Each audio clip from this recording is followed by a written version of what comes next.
Hey guys, it's Shaun back again with my second LP.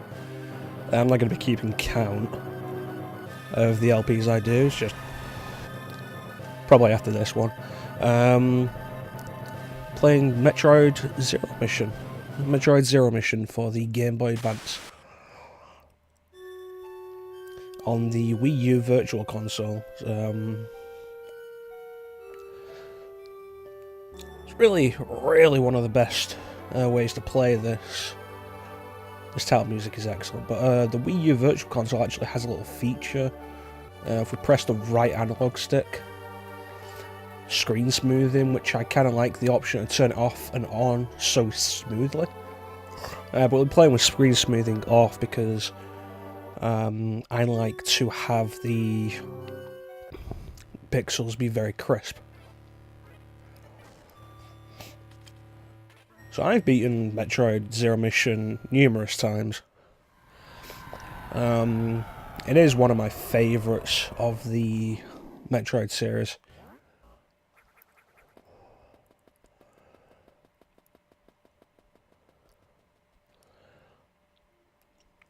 It is an improvement over Metroid Fusion, which we'll get to later.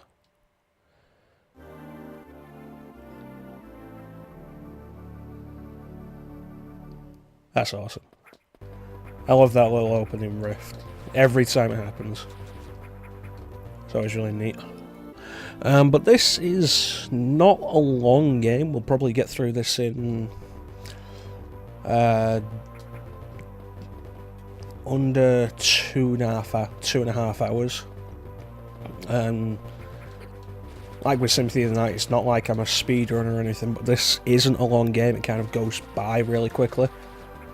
It's a great 2.5 hours, or however long you spend on it.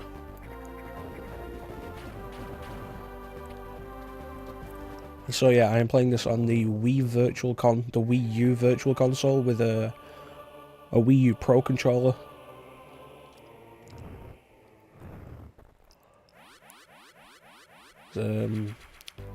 Interesting little controller. The second analog stick is in the position you would usually see the face buttons. The face buttons are where the second analog stick would be. A little weird, but you get used to it after a little while. I say that I got used to it very quickly. Largely just because of the number of different controllers I use and the wide variety of designs they have. So this is going to be a very standard playthrough of Zero Mission. We're not really going to be doing any tricks or get-arounds. Zero Mission is well known amongst the Metroid community for the wide variety of little skips it has available that were deliberately programmed into the game.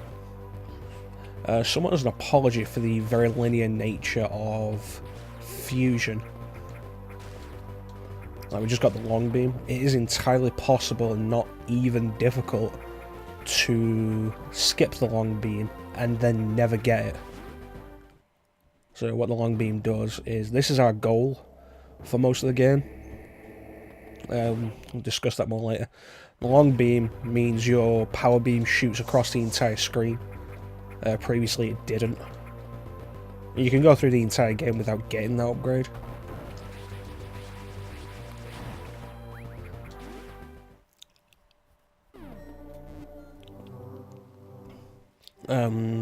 What I'll do is I will show off the way you're able to get around it. I don't know all the skips, mostly because I just generally play this game very normally. This is a game I play probably several times a year because it's very fast. I can blast through it. Doesn't really take much effort. So here we go. Use the long beam to do that. With the standard beam you won't be able to shoot all the way through, but you can do this with the standard beam and just go through here, allowing you to very easily skip the long beam.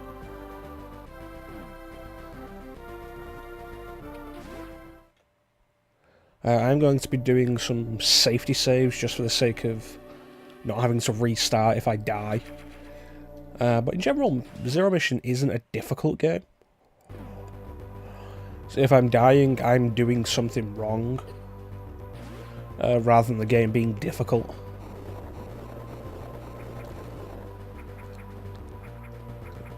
So Metroid Zero Mission was the last 2D Metroid game released for over 10 years. After this, it was Metroid Samus Returns that was the next one that came out,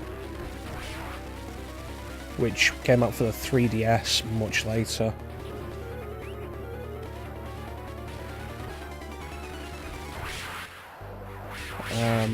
This boss you don't actually have to kill here. If you don't do it fast enough, it will just disappear and you'll have to fight it later. But it's not difficult, and killing it gives us the charge beam, which is always something we want, just because it'll boost our power that little bit more.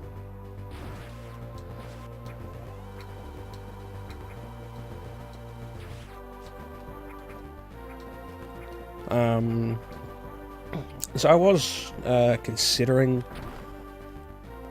before I started recording this game, should I record Metroid Zero Mission yet? Like, I did just do Symphony of the Night, go from one Metroidvania to another, go from Metroidvania to a Metroid.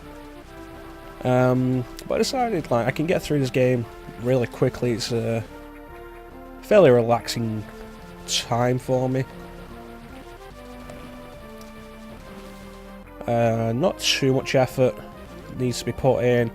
It's not overly long, because I'm concerned about jumping into long games very early.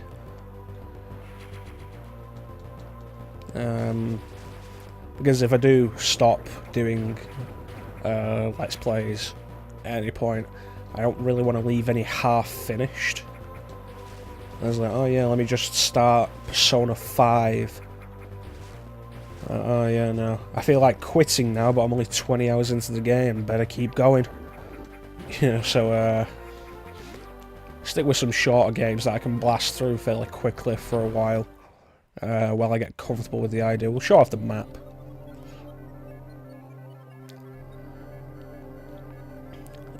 Zero Mission is far less linear than Fusion was.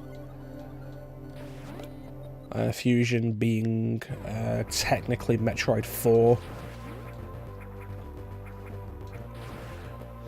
Less linear somewhat as an apology for the linearity of Fusion. But it does give you these Chozo statues you can turn into the Morph Ball in, and they will give you directions to the next major area you want to head to, which is here for now, and we get the Morph Ball Bomb. In a lot of cases, as we go on, you can ignore them and just head out on your own and explore like you would in Super Metroid or Metroid Prime.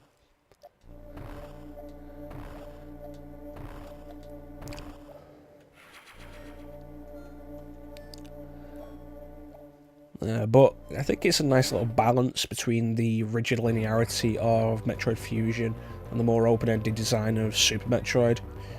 Because a lot of newer players can have a lot of trouble with the open-ended nature of Metroid. I mean, I've been through Super Metroid a few times, and I still get lost. Lose track of where it is I want to go. So it can be really nice as a little refresher.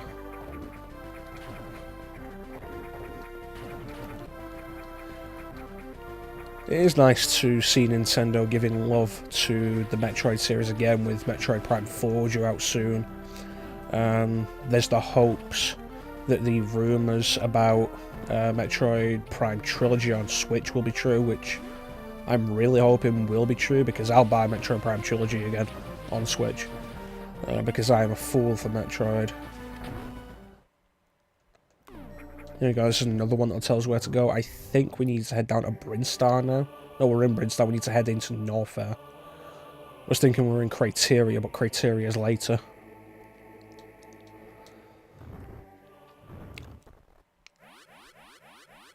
But yeah, I will totally buy Metroid Prime Trilogy on Switch. Especially if they remove mandatory motion controls. Not really a fan of mandatory motion controls. It's one of the big reasons why I haven't bothered picking up Pokemon Let's Go yet. As I like a lot of the way it looks and some of the ideas, like Pokemon not being random encounters. I think looks really good on the map. It's really neat. But I have no interest in forced motion controls. And I hate it when Nintendo tries to implement it in Switch games, because like, I would have hoped they'd learned the lesson with the Wii. But no, motion controls, still a thing, still mandatory in a lot of cases. Still not fun. I mean, there are certain games it works for. I mean, I'd like to get to some of the Resident Evil light gun shooters, the Chronicles games, which I do really like. And I do think they play really well. The House of the Dead games on Wii play really well, and to be fair, much as I'd rather play with a controller, the motion controls do work really well for the Metroid Prime Trilogy. I want to head to Norfair, which is this way now. Let's see how long I can go without having to check my map because I've gotten lost because I was not paying attention. Yeah, the Metroid Prime Trilogy, definitely hoping the rumour is true. There's nothing mentioned about it on the last Nintendo Direct, which is a shame. I was really hoping for it, but we did get some really cool stuff. I'm very interested in Astral Chain. As I was watching that Nintendo Direct, the one where they announced Astral Chain, here's Mother Brain.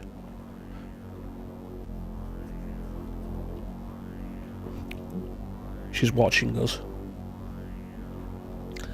Yeah, the one where they announced Astral Chain, and it really caught my interest. Platinum game, which, okay, you kind of had me at Platinum action game, but like, okay, Platinum action game that looks kind of like Power Rangers. It's like, yeah, I'd play a Platinum Power Rangers game, definitely. And the music sounded really good. Reminded me a lot of Metal Gear Rising, and I love the soundtrack for that.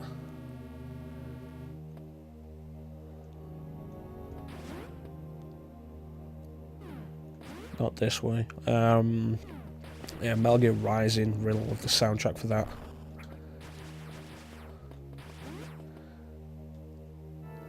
So I'm looking forward to finding out more about Astral Chain. Hopefully that works out well. Still hoping they'll port Wonderful 101 to Switch. Mostly so that I don't really have to split my focus between a bunch of consoles. But I will just start playing it on Wii U sooner or later if they don't port it to Switch. So this is an unknown item. What it does is we can now shoot these blocks here that appear like that. It won't actually do anything for us until later in the game. So for now, the only real purpose is to allow us to move through these blocks here.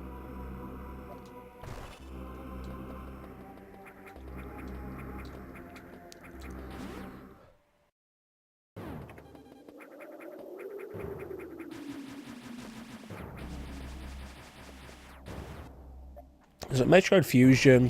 One of the things... Metroid Fusion, Metroid Zero Mission, one of the things that I really like about it over Super Metroid is that the game is a lot faster in the way it plays. Super Metroid is fine, but I played Fusion first. Like, Fusion was my first real Metroid game. I'm not great at the single wall jumping here. Like, a speedrunner would have, like, jumped up the single wall and just gotten out before this platform raised. But I'm not great at it.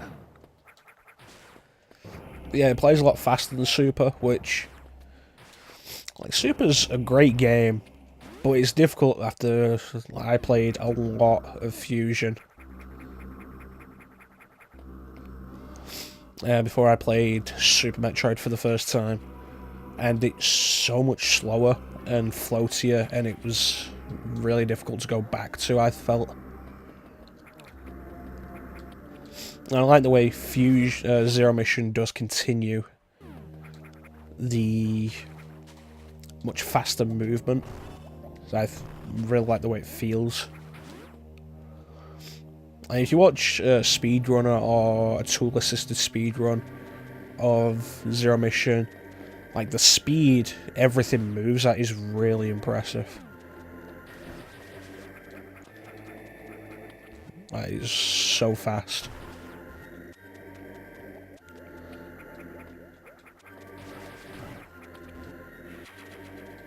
So what else was announced in the recent Direct? We had Link's Awakening, actually, which was a big surprise.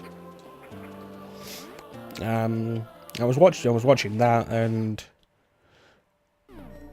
it was pretty cool.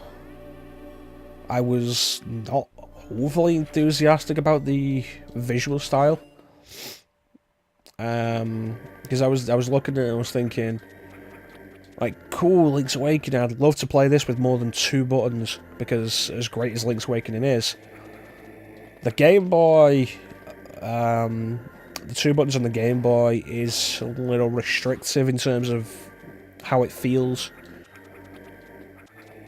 The number of buttons and how much you can do with those buttons. But yeah, I'm looking at it, I'm not overly enthusiastic about the way it looks.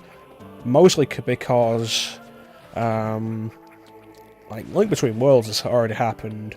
And Link Between Worlds is great.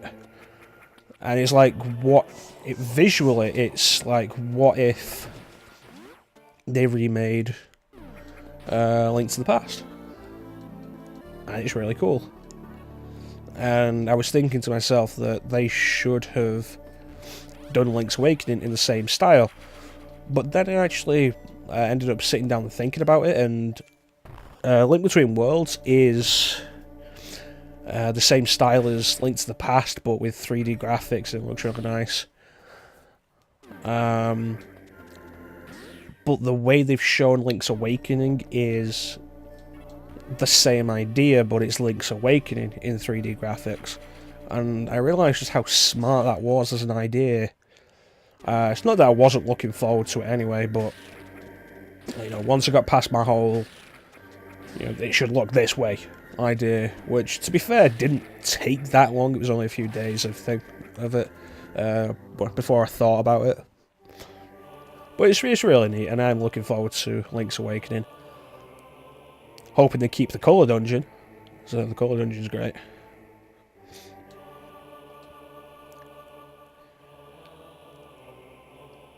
We get to Zelda soon. As much love as I have for Zelda and how important it is to me in terms of my gaming history, there's no way we won't be getting to a Zelda game very soon. Possibly after this, maybe. But we'll leave that for later. Okay, it's that one. There we go. This is not going to be a 100% run. Largely for the same, well, not for the same reason as Symphony of the Night. Like, Symphony of the Night, 100% run is map completion more than anything, but in Metroid, it is item percentage. I will not be getting all the items. Mostly because some of them get really tricky to obtain, like you have to do very specific Shine Spark sequences, which I'm not overly interested in. At some point, what I should try though is a low percent run, where you get as few items as possible. Although I'm not entirely confident about my skills. Okay, I got the ice beam.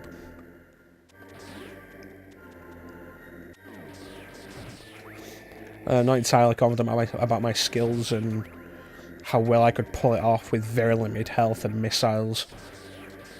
So there's that kind of holds me back from trying a low percent run. Well, maybe in the future. Like I say, I go through this game several times a year, just because of how fast it is to do.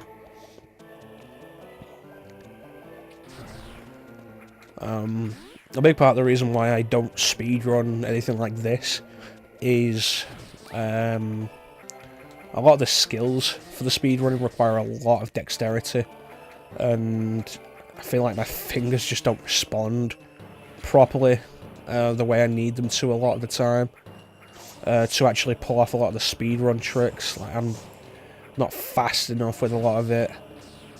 Even as many times as I've played the game, it just feels like I'm not really getting much faster or much better at it. Well, that may just be a confidence thing again. If I sat down and actually focused, I could probably pull off like maybe a sub 1 hour, a sub 90-minute run. Because the time at the end of the game, under 2 hours is pretty easy to pull off, actually.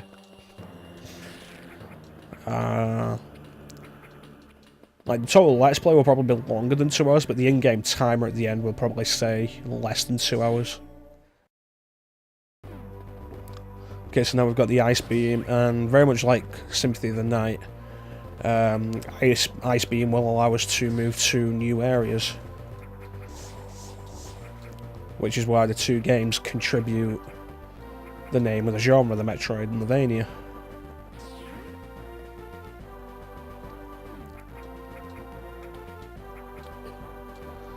Okay, that's a different colour, so that one's nastier.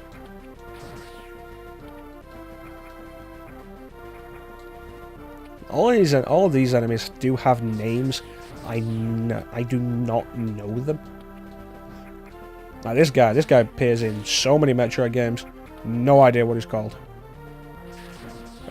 Frozen floating platform really is basically what we end up making of him.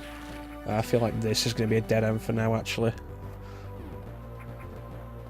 Here we go, we can use the Ice Beam to get further up here.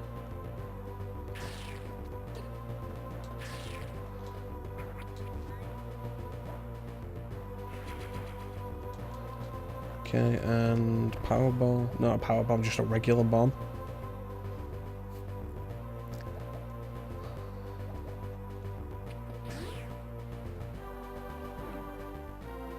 No, this isn't where we want to go. See, now I really want to look at the map to try and figure out where to go. But I'm trying not to because I said, like let's count.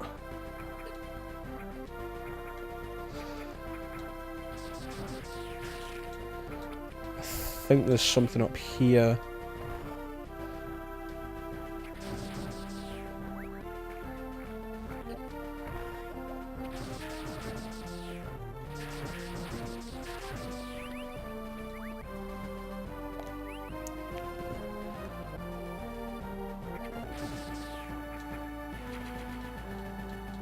So as we go further into the game, see that requires a shine spark ball, and I have no idea how to pull that off.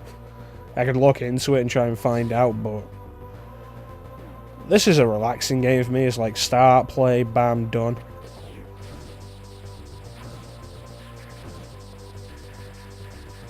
Okay, I'm pretty sure one of these, that one? Yeah. Let's see if I can bomb jump up there. Because bomb jumping isn't something I'm great at, but I feel like it got a lot easier in this game than, say, Super Metroid.